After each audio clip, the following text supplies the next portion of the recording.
اعوذ باللہ من الشیطان الرجیم بسم اللہ الرحمن الرحیم۔ سورہ یونس کی 2 آیتیں پڑھ رہا ہوں، آیت نمبر 18، آیت نمبر 19۔ وَيَعْبُدُونَ مِن دُونِ اللَّهِ مَا لَا يَضُرُّهُمْ وَلَا يَنفَعُهُمْ، اور وہ اللہ کے سوا ایسی چیزوں کی عبادت کرتے ہیں جو ان کو نہ نقصان پہنچا سکیں اور نہ نفع پہنچا سکیں۔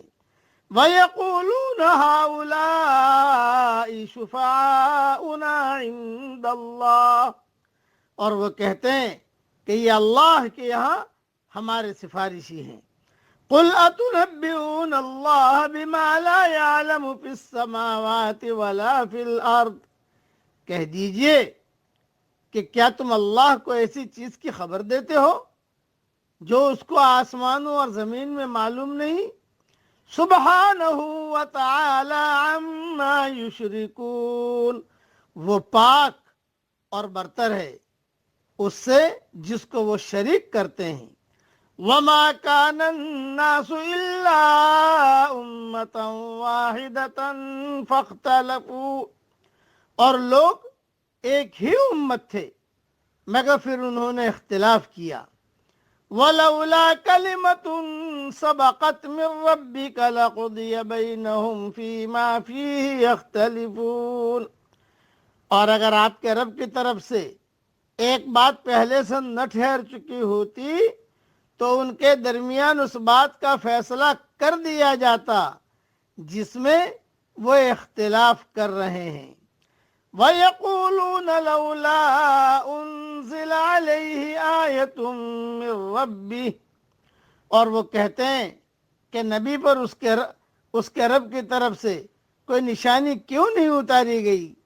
فَقُلْ إِنَّمَا الْغَيْبُ لِلَّهِ، کہہ دیجئے کہ غیب کی خبر تو اللہ ہی کو ہے۔ فَانتَظِرُوا، پس تم لوگ انتظار کرو۔ انی معکم من المنتظرین، میں بھی تمہارے ساتھ انتظار کرنے والوں میں سے ہوں۔ پہلے میں نے کہا تھا 19 تک پڑھ رہا ہوں، لیکن آیت نمبر 20 بھی میں نے پڑھ لی ہے۔ اب اس کی مختصر سے تشریح سن لیجئے۔ اس دنیا میں خدا کے سوا کسی کے پاس نفع دینے یا نقصان پہنچانے کی طاقت نہیں۔ جو آدمی اس حقیقت کو پا لیتا ہے اس کی تمام توجہ خدا کی طرف لگ جاتی ہے۔ وہ خدا ہی کی عبادت کرتا ہے، وہ اسی سے ڈرتا ہے اور اسی سے امید قائم کرتا ہے۔ وہ اپنا سب کچھ ایک خدا کو بنا لیتا ہے۔ اس کے برعکس جو لوگ چیزوں میں اٹکے ہوئے ہوں وہ اپنے اپنے ذوق کے لحاظ سے کسی غیر خدا کو اپنا خدا بنا لیتے ہیں، اور ان غیر خداؤں سے وہی امید اور اندیشے وابستہ کر لیتے ہیں جو در حقیقت خدا واحد کے ساتھ وابستہ کرنا چاہیے۔ اسی کی ایک صورت شفاعت کا عقیدہ ہے۔ لوگ یہ فرض کر لیتے ہیں کہ انسانوں یا غیر انسانوں میں کچھ ایسی برتر ہستیاں ہیں جو خدا کی نظر میں مقدس ہیں، خدا ان کی سنتا ہے اور ان کی سفارش پر دنیاوی رزق یا اخروی نجات کے فیصلے کرتا ہے، مگر اس قسم کا عقیدہ باطل ہے۔ وہ خدا کی خدائی کا کمتر اندازہ ہے۔ خدا اس قسم کے ہر شرک سے پاک ہے۔ خدا اس قسم کے ہر شرک سے پاک ہے۔ اللہ اس قسم کے ہر شرک سے پاک ہے۔ خدا اپنی صفات کا جو تعارف اپنی عظیم کائنات میں کرا رہا ہے اس کے لحاظ سے اس قسم کے تمام عقائد بالکل بے جوڑ ہیں۔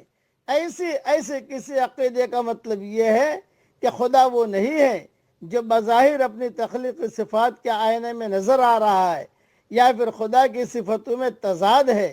ظاہر ہے کہ ان دونوں میں سے کوئی چیز ممکن نہیں ہے۔ اللہ اللہ ہے۔ ایک بات کی وضاحت کر دوں، اللہ بھی کہہ سکتے ہیں اور خدا بھی کہہ سکتے ہیں، کوئی حرج کی بات نہیں ہے۔ میری تفسیر میں دیکھ لینا انشاءاللہ۔ اب پڑھ لیجئے میرے ساتھ، اپنا ایمان تازہ کر لو۔ لا الہ الا اللہ العظیم الحلیم، لا الہ الا اللہ رب العرش العظیم،